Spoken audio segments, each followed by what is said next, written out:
કચ્છના સરહદી વિસ્તાર અને પછાત વિસ્તારમાં આરોગ્ય વિભાગના સ્ટાફની તેમજ ડોક્ટરની કમી જોવા મળે છે, ત્યારે સ્થાનિકોને મુશ્કેલીનો સામનો કરવો પડે છે। સાહેબ, જે રીતે વાત કરી તો લખપત અબડાસાની વાત કરવામાં આવે તો જે પીવીસી જે હોસ્પિટલો છે એનામાં ડૉક્ટરની પણ કમી છે, સારવારની પણ કમી છે। કાંઈ પણ નાનું મોટું ઈજા થાય છે તો ડાયરેક્ટ એને સારવાર થોડીક આપીને જીકેમાં એને ખસેડવામાં આવતું હોય છે। શું કહેશો એ અંગે આપ?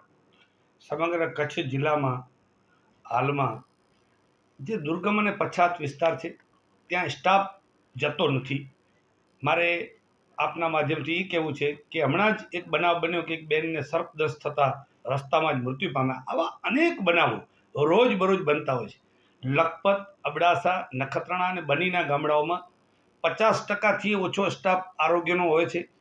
શાળાઓમાં શિક્ષકોનો પણ 50%થી પણ ઓછો સ્ટાફ છે, જે સરકાર કબૂલી રહી છે। જિલ્લાનું આરોગ્ય તંત્ર પણ કબૂલી રહ્યું છે કે અમારી પાસે આરોગ્યના સ્ટાફ નથી, શૈક્ષણિક સ્ટાફ નથી। ગામડામાં આંગણવાડીઓની પૂરતી સુવિધાઓના વિના આંગણવાડીઓ બંધ હાલતમાં છે। કચ્છ જિલ્લાની દલિતો માટેની સારી સુવિધાઓ આજે મૃતપાય હાલતમાં છે। સમરસ છાત્રાલયો કે સરકારની છાત્રાલયોમાં ફેકલ્ટીના અભાવે બંધ હાલતમાં છે।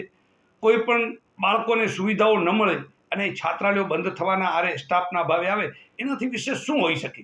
કચ્છનું તંત્ર ફક્ત ને ફક્ત વાહવાહી તંત્ર છે કે જે પ્રેઝન્ટેશનો મિટિંગોમાં બતાવવું, પણ ગ્રાઉન્ડ સ્તરે આજે તમે કચ્છના સમસ્યાઓને જોવા જાઓ તો લખપત વિસ્તારની અંદર અને અબડાસામાં પીવાના પાણીના વિને પશુઓ ટળવળી રહ્યા છે।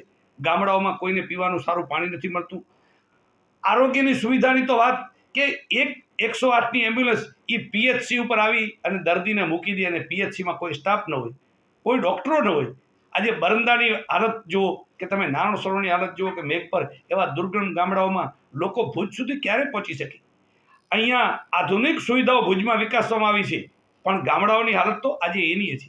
લોકો ત્યાંથી રોજબરોજ સ્થળાંતર કરી રહ્યા છે, કારણ કે આંગણવાડીઓમાં સ્ટાફ નથી, પ્રાથમિક શાળાઓમાં શિક્ષકોની 50%થી વધારે ઘટ છે, આરોગ્યની કોઈ સુવિધાઓ નથી, પીવાનું પાણી નથી, તો પછી લોકો શહેરો તરફ વળ્યા છે। આ સરહદોને બચાવવી હશે તો સરકારના વહીવટી તંત્રે ત્યાં કને સ્થાનિકે ખરેખર જે સુવિધાઓ છે એ અપાવવી પડશે, અને સુવિધાઓ મળશે તો જ આ અબડાસા અને બની વિસ્તારના લોકોનું સુખમય જીવન એ લોકો જીવી શકશે। અત્યારે નર્ક જેવું જીવન બની ગયું છે, કારણ કે વહીવટી જે અધિકારીઓ છે કે વહીવટી તંત્ર છે એ ત્યાં રહેવાનું ટાળે છે અને બધા શહેરો તરફ આવે છે।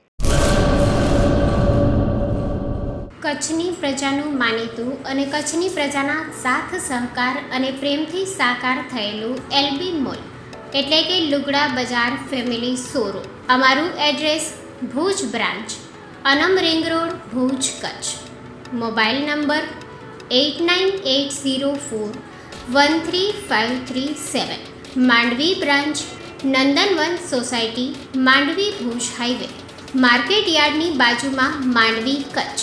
Mobile number 6353695514।